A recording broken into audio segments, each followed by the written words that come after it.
बात करने वाला हूं हादसे की और हत्या की, देश की राजधानी की, स्मार्ट सिटीज की और कोरी राजनीति की, और मौत का एक महज आंकड़े तक सिमट जाने की। बात सिर्फ 3 मौतों की है। 3 140 करोड़ का यह देश, 3 लोगों की मौत हो जाए किसी को फर्क ही नहीं पड़ता। पर क्या पढ़ना चाहिए? और क्या हमारे सिस्टम, हमारी व्यवस्था की पोल खोलती हैं ये 3 मौतें या 3 हत्याएं कहूं मैं इन्हें? देश का दिल, देश की राजधानी दिल्ली में 3 छात्रों की मौत हो जाती है। क्यों? वो आईएएस के अभ्यर्थी थे, नौकरशाह बनना चाहते थे, अफसर बनना चाहते थे। राउज आईएएस स्टडी सर्कल है। अब वहां पढ़ने गए। अब वहां पर एक लाइब्रेरी थी, वो बेसमेंट में थी, राजेंद्र नगर इलाके में। पढ़ रहे थे, शाम को 6:30 बजे के करीब का वक्त था।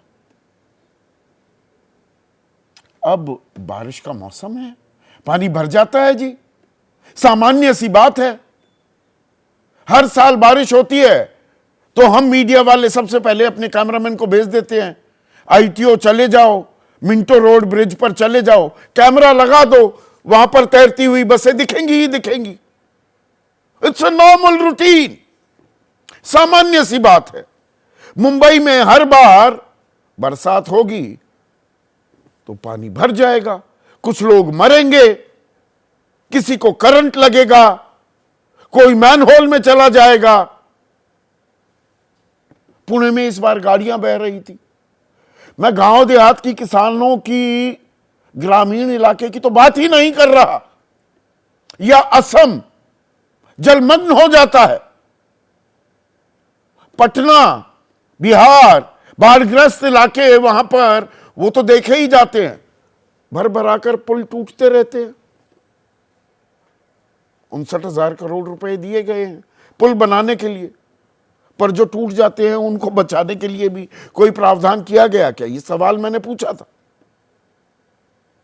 मोरबी में पुल गिर जाता है, 2 साल पहले 141 लोगों की मौत हो जाती है। छोटी मोटी मछलियां पकड़ ली जाती हैं, क्या कार्रवाई हुई? हम भी घड़ियाली आंसू बहाकर अब खामोश हो गए हैं, शांत हो गए हैं। और यही यहां पर भी होगा। अभी राजनीति चरम पर है। तो मैं आपको बता रहा था कि वो बेसमेंट में 3 छात्र पढ़ रहे थे, 30-35, कुछ चले गए, ये बैठे रह गए। पानी रिस रहा था, ड्रेनेज पाइप जो थी वो भी फट गई, तो पानी ऐसा भरा बेसमेंट में कि इन तीनों को, नेविन को, श्रेया को, तानिया को बाहर निकलने का वक्त ही नहीं मिला। वहीं जलमग्न हो गए, जल समाधि हो गई जी, किस्सा ही खत्म, जिंदगी खत्म। पर क्या इसे हम हादसा माने? राजनीति हो रही है, बीजेपी बनाम आम आदमी पार्टी बनाम कांग्रेस, उसमें एलजीबी दुर्भाग्यपूर्ण बता रहे हैं, स्वाति मालीवाल, महिला विकास, दिल्ली कमीशन फॉर वुमेन की अध्यक्ष हैं, वो इसे हत्या बता रही हैं। उन पहलुओं पर भी जाऊंगा, लेकिन ये हुआ कैसे, मैं अभी भी इसको समझने में थोड़ी असमंजस वाली स्थिति में हूं। 6:35 पर बारिश का पानी अचानक ये राव आईएएस स्टडी सेंटर के बेसमेंट में भर गया। फायर डिपार्टमेंट को जानकारी दी गई। एक एएसआई आया पहले वहां पर, वीरेंद्र, उसने देखा भाई अकेला मैं तो नहीं संभाल पाऊंगा, तो एसएचओ, बाकी पुलिस अधिकारियों को जानकारी दी गई।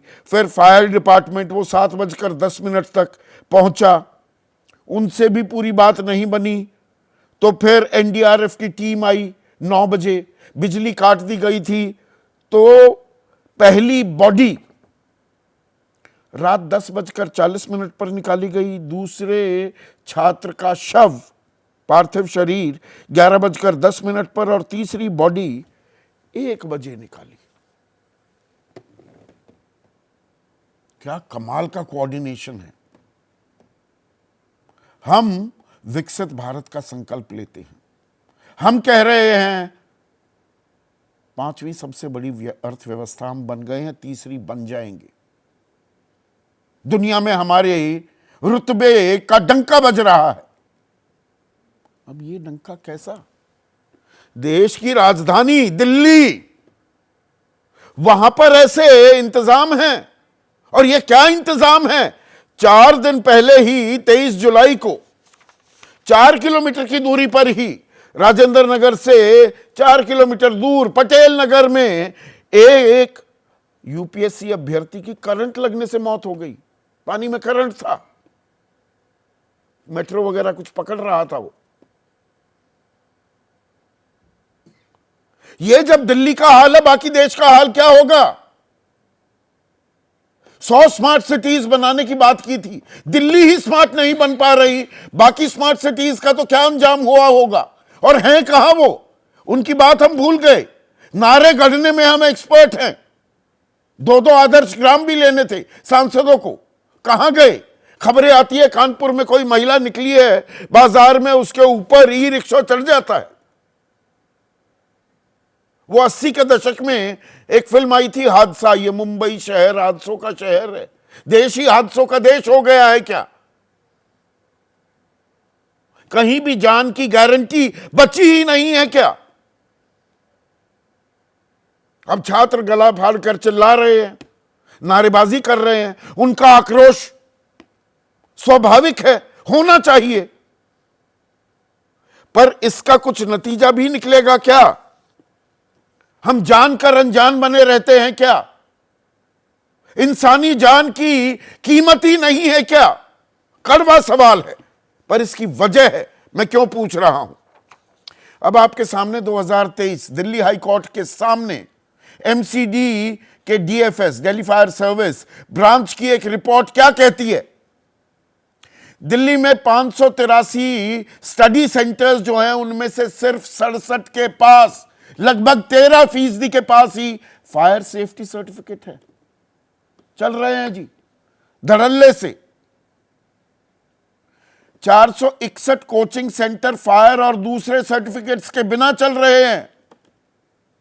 सुरक्षा से जुड़े दिशा निर्देशों को ये नहीं मानते, ठेंगा दिखा देते हैं या पैसे दे देते हैं।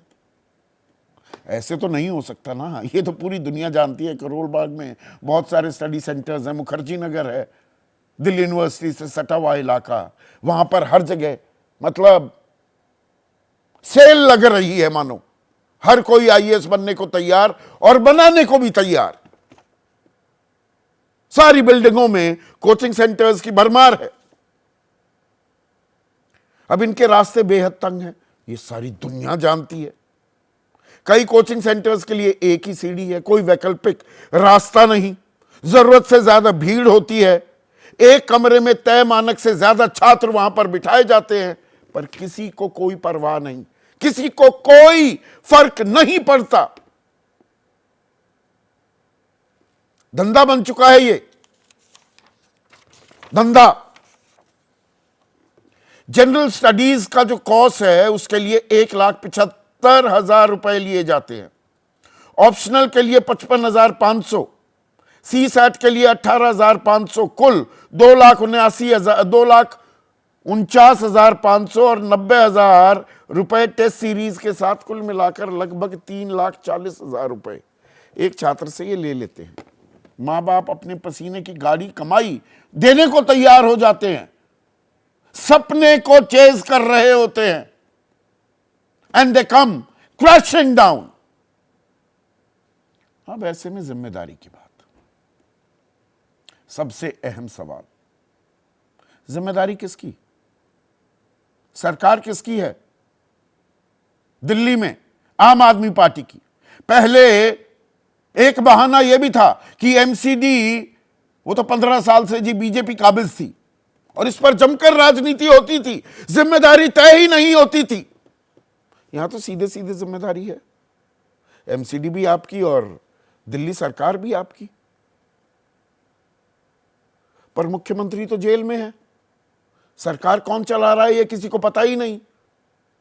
खुद इस्तीफा देंगे नहीं अरविंद केजरीवाल, जेल में बैठकर ही सरकार चलाएंगे और ये सरकार ऐसी चलेगी।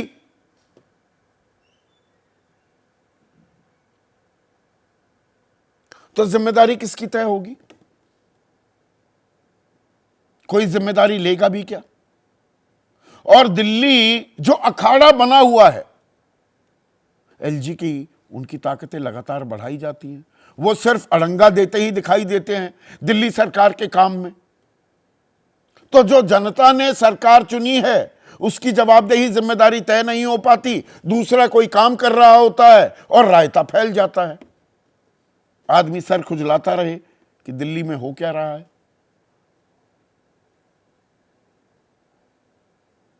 और ये रिपोर्ट जब दिल्ली हाई कोर्ट में सौंप दी गई थी, 13% ही coaching centres fire safety norms को फॉलो कर रहे हैं, तो किसने क्या कार्रवाई की? ये अपने आप में क्रिमिनल एक्ट नहीं हो जाती कि आप गांधी जी के 3 बंदर बने हुए हैं, आंखों पर पट्टी है, कानों पर पट्टी है, मुंह पर पट्टी है। अब छात्र क्या कह रहे हैं, पहले उनकी बात सुन लीजिए। बारिश का पानी बेसमेंट में घुसता है। बेसमेंट में पहले भी आग लग चुकी है, पहले भी ये इशू आ चुका है। बोला गया था बेसमेंट्स की लाइब्रेरी क्लोज करेंगे, बेसमेंट्स की लाइब्रेरी क्लोज नहीं हुई है। तो लाइब्रेरीज में गेट कितने थे? एग्जिट एंट्री अलग अलग गेट होता है मैम, हर जगह सर एक ही गेट था। गेट होता है। ग्राउंड फ्लोर के नीचे बेसमेंट टाइप का बना है, इन लोगों ने कॉलम टाइप का बना रखा है। साथ में जो सीढ़ियाँ आ रही थी और साइड में उनकी लिफ्ट थी, तो जो कॉलम्स है वहाँ से पंप लगा के उन लोग पानी निकाल रहे हैं। एक ही बेसमेंट है जिसके 2 डिवाइड कर रहे हैं, एक साइड लाइब्रेरी रखी है और एक साइड खाली है, तो दोनों साइड से पानी निकल रहा है। बहुत ज़्यादा कठिन समय ही है, मैं ये बता सकता। मैम एक ही रास्ता है, वहीं से सीढ़ी और साइड से क्या बोलते हैं उनकी लिफ्ट है। और वो जो एरिया लाइब्रेरी का, क्या वो कॉम्पैक्ट होता है? वो बहुत कॉम्पैक्ट है। 7:30 के आसपास।